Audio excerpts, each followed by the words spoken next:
সাহাবায়ে কেরাম প্রশ্ন করলেন, ইয়া রাসূলুল্লাহ, ইয়া হাবিবাল্লাহ, জুরাইয ওয়ালাটা আবার কি, আমাদেরকে একটু বুঝায় বলেন। আল্লাহর হাবিব বললেন, সাহাবীরা, ও সাহাবী, শুনে রাখো, বনি ইসরাইলের একজন দরবেশ যার নাম ছিল জুরাইয। এই মাঠের মাঝখানে যদি একটু এদেরকে কথা বলাটা বন্ধ করতে পারেন তাহলে একটু ভালো হয়। আমরা একটু মহব্বতে দরুদ শরীফ পড়ি, সাল্লাল্লাহু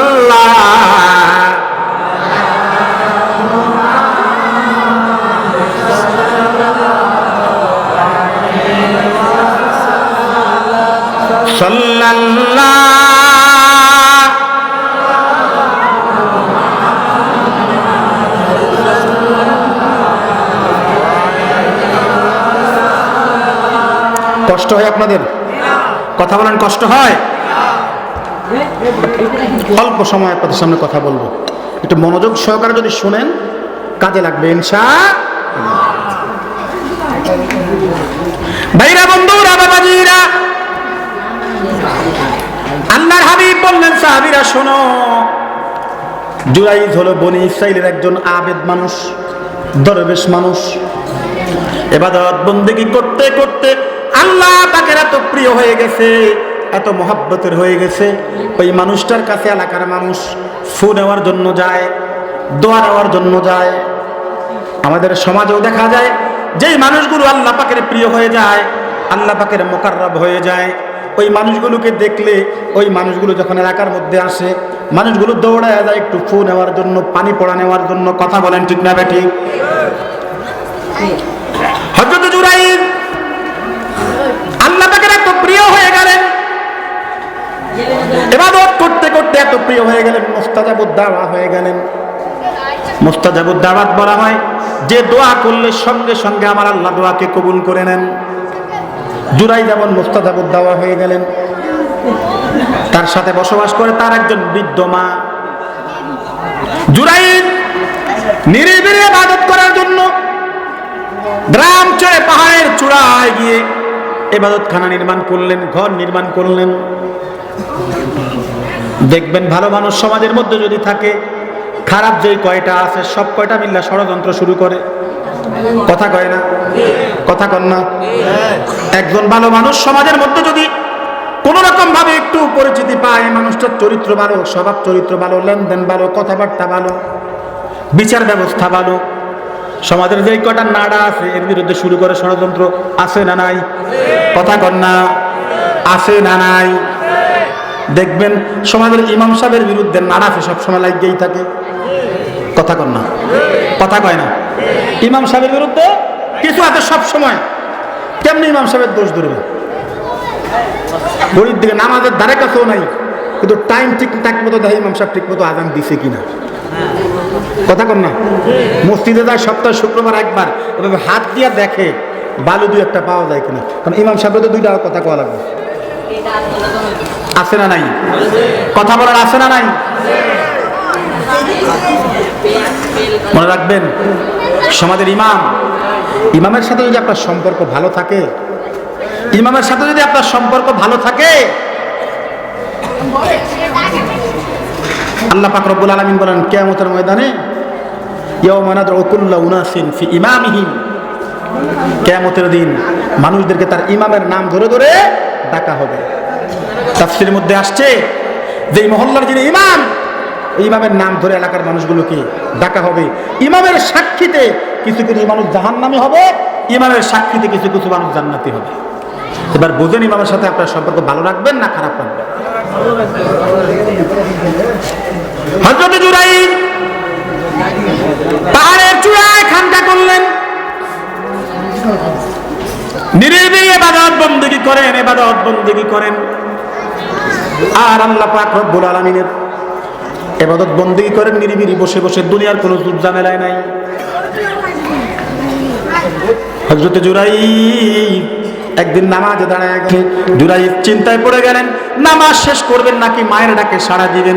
একদিকে নামাজ আল্লাহ পাক রব্বুল আলামিনের জন্য, অপরদিকে মা পেছন থেকে ডাকতেছে। জুরাইয এত লম্বা সিজদা করতেন, এক সিজদায় ঘন্টার পর ঘন্টা চলে যেত। জুরাইজ সিজদায় পড়ে যাইতেন। মুমিন যদি আল্লাহ পাকের কাছে সিজদা করে, সিজদার দাম আছে না নাই? কথা বলেন না, আছে না নাই? সিজদাতুন ওয়াহিদা খায়রুম মিনাদ দুনিয়া ওয়া মা ফিহা। মুমিনের একটা সিজদার দাম এত বেশি, আল্লাহ পাক আল্লাহর হাবিব সাল্লাল্লাহু আলাইহি ওয়াসাল্লাম বলেন, আসমান জমিনের মধ্যবর্তী যত সম্পদ রয়েছে সব কিছুর চাইতে মুমিনের একটা সিজদার দাম আল্লাহর কাছে বেশি। এত আস্তে সুবহানাল্লাহ কই না? এত আস্তে সুবহানাল্লাহ কই না? দেখছেন কেমন খিসে মানুষ। একবার সুবহানাল্লাহ কইলে আসমান জমিনের মধ্যবর্তী জায়গা আল্লাহ নেকি দ্বারা পরিপূর্ণ করে দেয়। আরো জোরে কোন সুবহানাল্লাহ। খুব বেশি ঠান্ডা আসলে বলবো কি আপনাদেরকে? আর আগে দুইজন তো আপনাদের সাথে কথা বলছে, আপনাদের কইতে কইতে তো জোর কমে গেছে, এই জন্য এখন আস্তে আস্তে আবর দিক থেকে ঠান্ডা। কথা ঠিক না? কথা বলেন না। এক লোক গেছে হোটেলে ভাত খাওয়ার জন্য। কি খাওয়ার জন্য? কথা কয় না। কথা কি বুঝেন না আমার আপনারা? একটু আওয়াজ দিয়ে কি খাওয়ার জন্য গেছে? ভাত খাওয়ার জন্য গেছে। কারণ হোটেলে গিয়ে বলতেছে, ভাই শোন, হোটেলে ভাত খাইতে আসছি, খাবার যাই দেশ মন মতো দিয়ে একটা লেবু দিস, যাতে একটু রস টস পাওয়া যায়, একটু রস টস পাওয়া যায়। খাবার দিছে, লেবু দিছে। ম্যানেজার দেখতেছে দোকানের এক কোনায় কাস্টমার আর মিসিয়ারের সাথে খুব তর্ক লাগতেছে। ম্যানেজার চিন্তা করলেন, তর্ক যদি থামানো না যায়, কোনো অঘটন যদি ঘটে, তাহলে তো দোকানের বদনাম, এই দোকানের মানুষ ঢুকবে না। ম্যানেজার গেলেন, কি হয়েছে, রাগারাগি কেন? কাস্টমার বলতেছে, আপনার হোটেলে আইলাম, তাকে শুরুতেই বললাম ভালো দেখে একটা লেবু দেওয়ার জন্য, তাতে রস টস পাওয়া যায়, কিন্তু সে এমন লেবু দিছে এর মধ্যে রসও নাই, কষও নাই। রসও নাই, কষও নাই। এখন মালিক মেসের ধমকাইতেছে, কাস্টমার লেবু চাইব, কি লেবু দিলাম? ওই লেবু তো ঠিক মতো দিছি, কত এর মধ্যে রসকস নাই কেন? ওই রসকস থাকবো কেমনি? এর আগে আরো 3 জন চাইপা গেছে। তো আমার আগে আরো বক্তা আপনাদের চাপছে, তো এজন্য সুবহানাল্লাহ আলহামদুলিল্লাহ আপনাদের কাছে মুখ থেকে বের হয় না।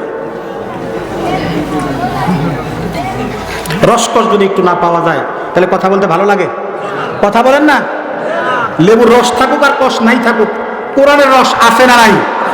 কথা বলেন, কোরআন হাদিসের রস আছে না নাই?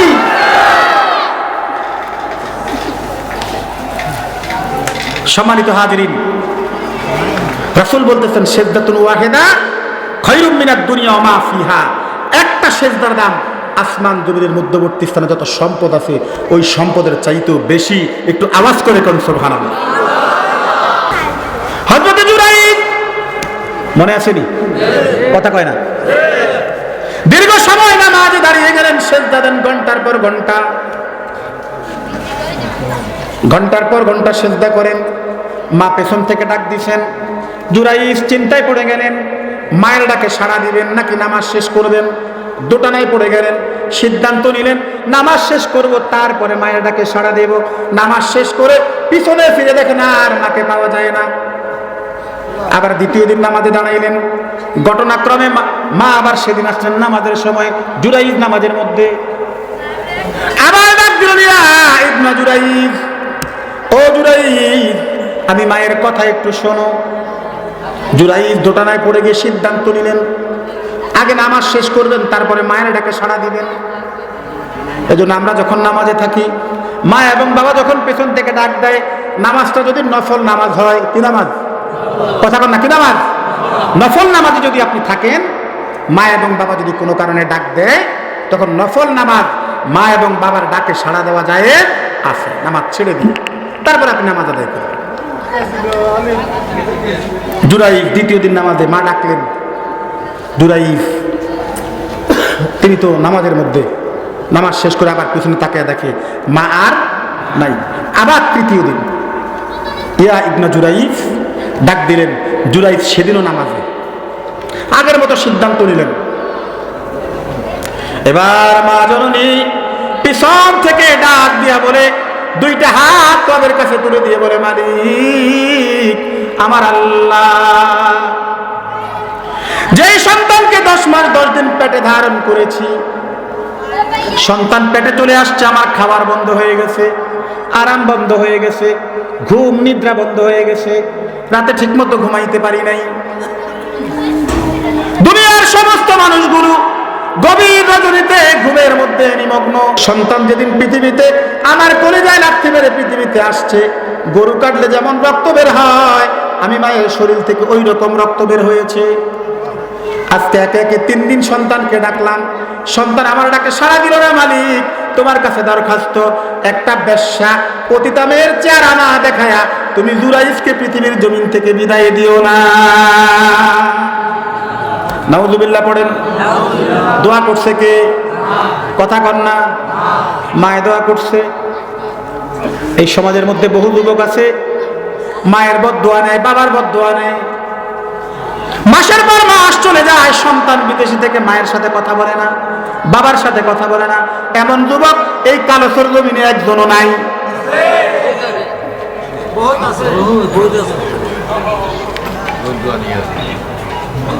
ভাইরা, বন্ধুরা, বাবাজিরা, মা এবং বাবা যদি দোয়া করে করতে দেরি হয়, কবুল করতে দেরি করে না কে? মা দোয়া করছেন, বেশ্যা নারী পতিতা নারীর চেহারা না দেখায়া তুমি আমার জুরাইজকে পৃথিবীর জমিন থেকে বিদায় দিও না। মা দোয়া করছে, সঙ্গে সঙ্গে কবুল। চক্রান্ত শুরু হয়ে গেল। জুরাইজ ইবাদত গুজার মানুষ, ইবাদত বন্দেগী করেন। এই ফাঁকে ঘটনা করতে করতে এমন অবস্থা হয়েছে, ওই সমাজে একজন পতিতা নারী ছিল, যেই নারী ওই জুরাইজের খানকার নিচে পাহাড়ের পাদদেশে একজন রাখালের বসবাস। বুখারী শরীফের বর্ণনা, রাখালের বসবাস, রাখাল বসবাস করতেছেন। ওই নারীর সাথে রাখালের গোপন সম্পর্ক। আস্তে আস্তে ওই নারী আর রাখাল একান্তে মিলিত হলেন। গর্ভের সন্তান এসে গেল। নির্দিষ্ট সময় সন্তান প্রসব করলেন। এবার এলাকার সকল মিলে চাপ দিছে, তোমার তো স্বামী নাই, স্বামী পরিত্যক্তা, তুমি স্বামী ছাড়া সন্তান কিভাবে পাইছো আমাদের কাছে বলো। যেই মেয়ের স্বামী নাই, ওই মেয়ের যদি সন্তান জন্ম হয়, এলাকার মানুষ তাকে কিছু জিজ্ঞাসা করবে না, এমনি ছেড়ে দিবে। ধরবে না, ছেড়ে দিবে। সবাই মিলে ধরছে, বলো তোমার তো স্বামী নাই, সন্তান পাইছো কই? রাখাল আবার মোটামুটি রাখাল মানুষ হইলেও টাকা পয়সা আছে। মহিলারা বলতেছে, শোন আমার কথা ভুলেও কইস না। ওই যে জুরাইজ দরবেশ মানুষ, দরবেশের উপরে দোষটা চাপাইয়া দে, সমাজের সহজ সরল মানুষ সবাই বিশ্বাস করবে, তোর একটা গতি হবে, আমিও ইজ্জত নষ্ট হওয়া থেকে বাঁচতে গেলাম। এলাকার সমস্ত মানুষগুলো ওই নারীকে নিয়ে বাদশার দরবারে চলে গেলেন। বাদশার দরবারে নিয়ে দাঁড় করাইলেন। বাদশার আমদার, এই নারী তার স্বামী নাই, কি নাই? স্বামী নাই, কিন্তু সন্তানের জন্ম দিয়েছে। আপনি বলেন এই সন্তান কার? তাকে বলতে বলেন, বলেন এই সন্তান সে কোথায় পেয়েছে? এবার বাদশা জিজ্ঞাসা করছে, বলো এই সন্তানের বাবাকে, বাবার পরিচয় দাও, সন্তানের বাবাকে। এবার মহিলা বলতেছে, বাবা বাদশা নামদার, ওই যে পাহাড়ের উপরে ইবাদত বন্দেগী করে জুরাইজ, ওই জুরাইজ হলো ওই সন্তানের বাবা। সবাই তো অবাক, কিরে দরবেশ মানুষ। এই সমাজে দেখবেন চায়ের দোকানে গীবত শেকায়তের খুব জ্বর উঠে, আর দোষটা যদি কোনো ক্রমে একজন আলেমের হয় আর ইমাম সাহেবের হয়, তাইলে যার সারা গায়ে দোষ, হেও পারলে দুই কথা কয়। আছে না নাই? কথা বলেন, আছে না নাই? বাদশা বলতে সবাই অবাক হয়ে গেল, কিরে এই দরবেশ এত ভালো মানুষ আমরা ভাবলাম, আর নিফে নিফে এত ভণ্ডামি। বাদশা ডাক দিলেন, বলো আবার ভালোভাবে বলো, সাক্ষী দেওয়া সন্তানের পিতাকে। মহিলা বলতেছে, জুরাইজ হলেন এই সন্তানের পিতা। বাদশা সবাইরে পাঠিয়ে দিছে, যাও জুরাইজকে নিয়ে আসো, তার ইবাদত খানা ব্যঙ্গে চুরমার করে দাও, ব্যঙ্গে চুরমার করে দাও। আমাদের সমাজে দেখবেন এক শ্রেণীর অলি বিদ্বেষী, পীর মাশায়েখ বিদ্বেষী আছে না নাই? কথা কন না, আছে না নাই?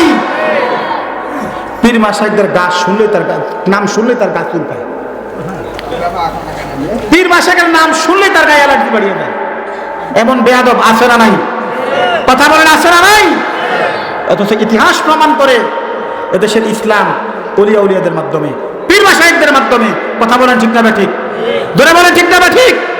এদেশে এসেছেন শাহাদ আলী আমর রহমতুল্লাহ আলাই, শাহফরান রহমতুল্লাহ আলাই, খানদান আলী রহমতুল্লাহ আলাই, ফুরফুরার আবু বকর সিদ্দিক আল কুরাইশি রহমতুল্লাহ আলাই, কারামত আলী জৈনপুরি রহমতুল্লাহ আলাই, ওই সারসিরের আল্লামা রিসালাত আহমদ রহমতুল্লাহ আলাই, আল্লামা আবু জাফর মোহাম্মদ সালেহ রহমতুল্লাহ আলাই, শাহ সুফি মোহাম্মদ মহিবুল্লাহ রহমতুল্লাহ আলাই, এই সমস্ত আউলিয়া কেরামরা এই দেশে এসে এসে ইসলাম প্রচার করেছেন, তালিম দিয়েছেন, তালকিন দিয়েছেন। কথা বলেন ঠিক না ঠিক? জোরে বলেন ঠিক না ঠিক? ওলিয়াউদের সাথে বেয়াদবি করার মতো একটা গোষ্ঠী এই সমাজে, এই দেশে আছে না নাই? কথা বলেন আছে না নাই? কিন্তু আউলিয়া কেরামদের সাথে বেয়াদবির ফল এত জঘন্য হয়, ইতিহাস প্রমাণ করে। আল্লাহ এত কঠিনভাবে তাদেরকে পাকড়াও করেন, নাম মিশরা পর্যন্ত মুছে দেন। আজকে গৌর গোবিন্দ ইতিহাসের পাতায় তার নাম, কয়জন সম্মানের সাথে গৌর গোবিন্দের নাম নেই? কথা কর না? কিন্তু কল্লা শহীদ যিনি হযরতে শাহজালাল রহমতুল্লাহ আলাইহির সঙ্গী ছিলেন, আযান দেওয়ার কারণে গর্দান উড়িয়ে দিলেন, তার স্মরণ এখন পর্যন্ত সমাজের মানুষ সম্মানের সাথে নেয় কি নেয় না? কথা বলেন নাই কি নেয় না? এই যে আজকে জারি চলে সওয়াব ইদ্রিস দরবেশ রহমতুল্লাহ আলাইহি, তার স্মরণে চলে সওয়াব মাহফিল, মানুষ তার জন্য দোয়া করে, তার রুহানি ফয়েজ হাসিল করতে চায়। কথা বলেন ঠিক কিনা? ধরে বলেন ঠিক কিনা? এক শ্রেণীর মানুষ দেখবেন ওলিয়া উলিয়াদের কোন রকম একটু সুযোগ পাইলে অপমান করার জন্য সবসময় লাগিয়ে থাকে। বাদশা নির্দেশ দিলেন, দুরাইসকে ধইরা নিয়ে আসো, দুরাইসকে ধইরা নিয়ে আসো, আর তার ইবাদতখানাটাকে ভাঙ্গা একেবারে মাটির সাথে মিশিয়ে দাও।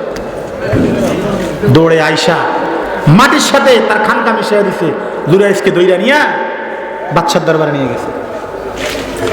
এবার বাদশা বললেন, জুরাইস, ও জুরাইস, তুমি তো দরবেশ মানুষ, এই সমাজের প্রত্যেকটা মানুষ তোমাকে শ্রদ্ধার সাথে স্মরণ করে, তোমাকে ভালোবাসে, মহব্বত করে, আমরাও তো তোমাকে খুব ভালো জানি। কিন্তু এই মহিলা সাক্ষ্য দিচ্ছে সে একটা সন্তান প্রসব করছে, এই সন্তানের পিতা নাকি তুমি, এই সন্তানের পিতা নাকি তুমি।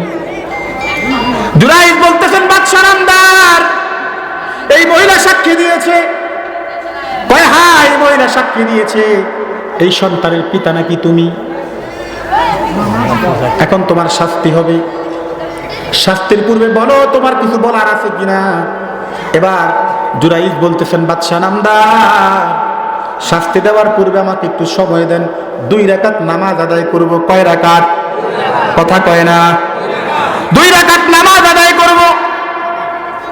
যখন কোনো মুসিবতে পড়ে যাইতেন আমার নবী, প্যারা নবী সাল্লাল্লাহু আলাইহি ওয়াসাল্লাম যখন কোনো মুসিবতে পড়তেন সঙ্গে সঙ্গে নামাজে দাঁড়ায় যাইতেন।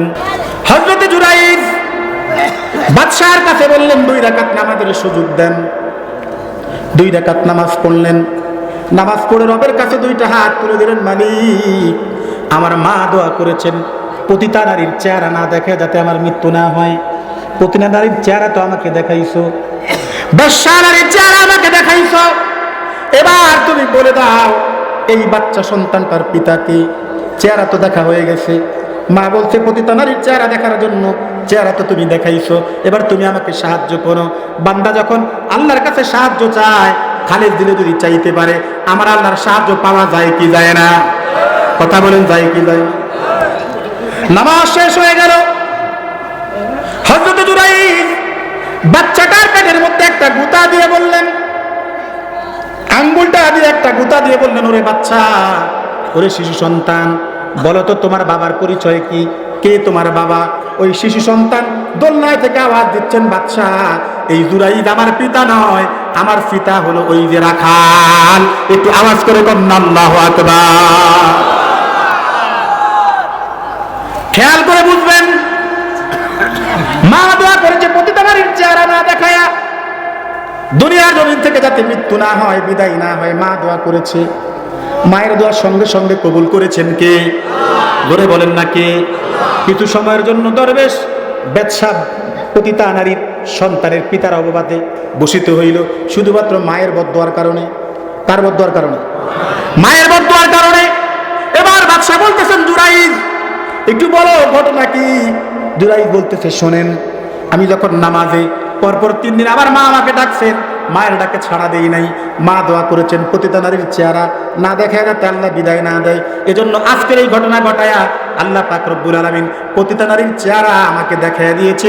একটু আওয়াজ করে করেন আল্লাহু আকবার। এজন্য মায়ের দোয়া নিবেন না বদদোয়া। কথা কয় না, দোয়া না বদদোয়া।